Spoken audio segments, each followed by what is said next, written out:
An update now to the Hyde Park husky hoarding situation we first told you about last week.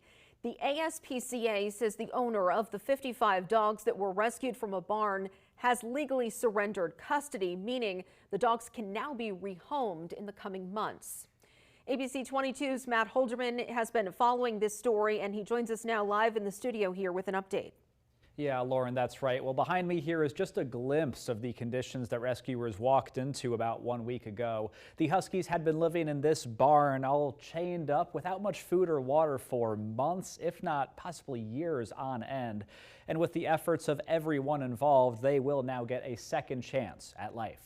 The amount of coordination that went into this to make sure that all the evidence needed was collected was actually really incredible to watch and to learn from. Tuesday, March 10th was the most important day in the lives of nearly 60 gorgeous Huskies in Hyde Park, as it was the day they were freed from what advocates call filthy, crowded conditions they had been kept in for quite some time. Many of them were tethered to chains and had some limited ability to move around. There was a strong odor of ammonia kind of throughout the barn, and that's from that buildup of urine. The Lamoille County Sheriff's Department and State's Attorney's Office got word of what was going on and opened an investigation, following the case for a while and collecting evidence, eventually reaching out to Vermont's newly founded Animal Welfare Division. The division's director, Lisa Milet, says she thought quickly to reach out to the ASPCA since Vermont doesn't have the resources to handle an animal rescue operation of this size. It can be really difficult in Vermont to actually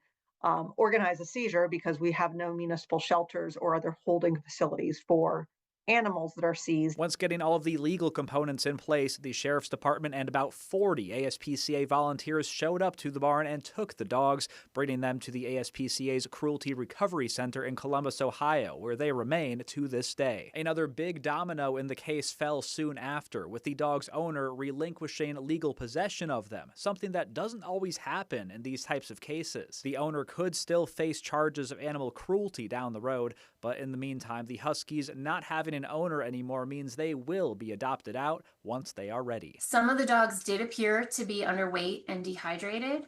We'll do medical exams at the shelter. Securing the participation of the ASPCA was really important so that we could move ahead with this fairly quickly and make sure that there was a humane outcome. Also says using the ASPCA's resources in this rescue likely saved Vermont taxpayers upwards of $75,000. If the Sheriff's Department had gone ahead with the seizure themselves, they would have had to find somewhere to house the Huskies, and some likely need thousands of dollars worth of care. So instead of taxpayers carrying that weight, it's all taken care of.